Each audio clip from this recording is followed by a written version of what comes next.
I'm Stuart Bloor, and all my fishing sessions, the preparation starts well before I get to the water's edge. In fact, on this particular occasion, I'm going chub fishing tomorrow, and I'm now beginning to get everything ready, in particular my bait. This is a bucket of water that I'm using for my bread mash. Now what I always do is I don't use tap water, because when you think about it, all the additives in there, the chlorine and all that sort of thing, it makes a difference.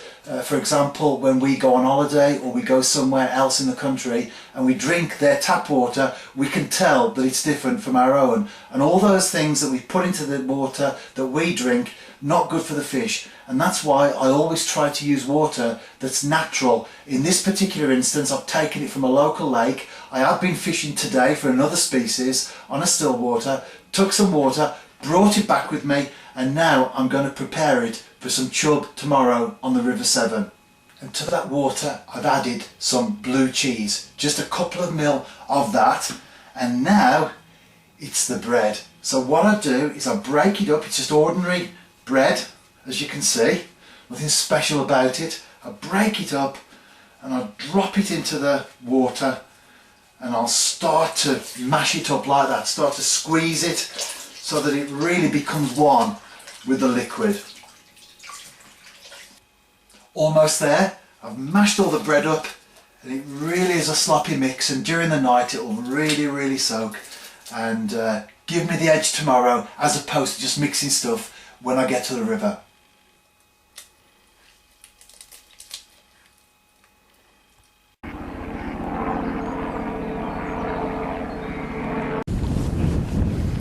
As you've just seen, I'm here now, really looking forward to this session.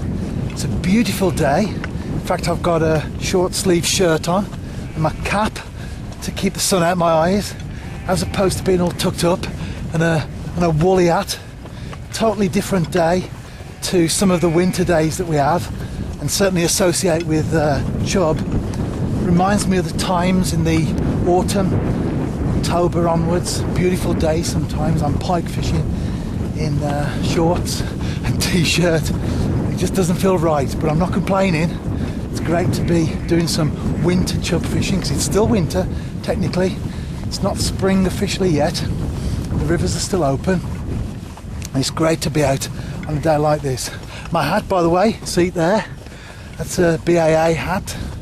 I'm not on a BAA water, but just a BAA hat. And if you've got an angling related business, you've got some hats you want me to wear, some clothing you want me to wear, you send them to me and I'll wear them. My angling journal, I put a lot of time into it, and it does get well read, and the videos get watched as well.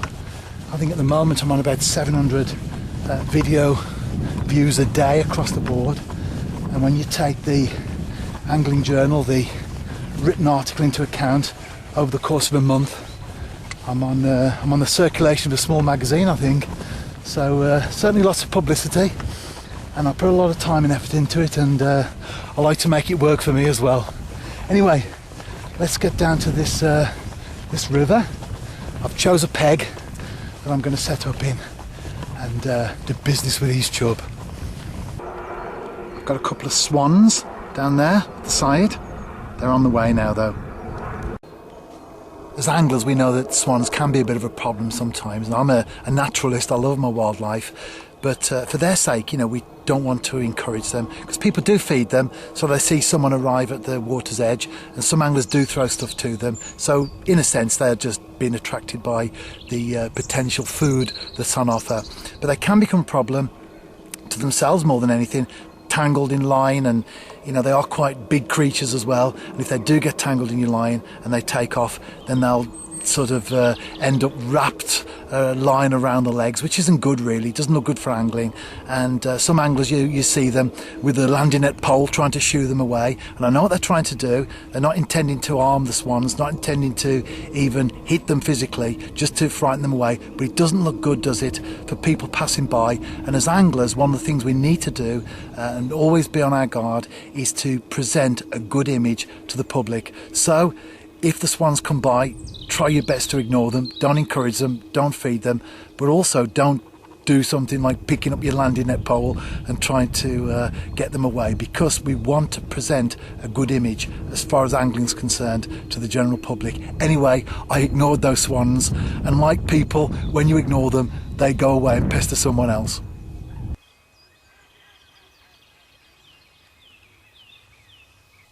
I've now cast out and I'm watching my quiver tip there. I've got a 1 ounce glass insert. That's fine, cope with whatever I'm going to catch on this session, and also the conditions of the river as well. To my bread mash that I made last night, as you can hear, I've got a little alarm as well. I'll show you that in a moment.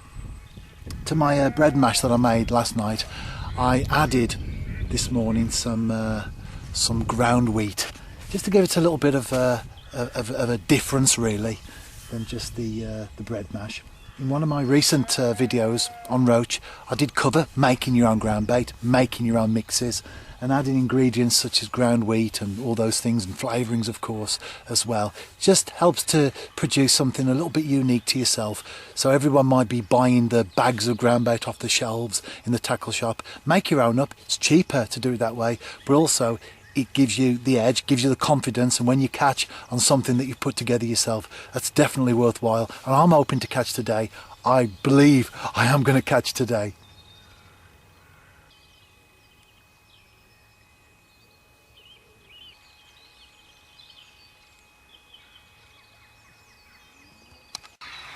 It's the witching hour for chub, and I've just struck into my first fish. Feels decent enough.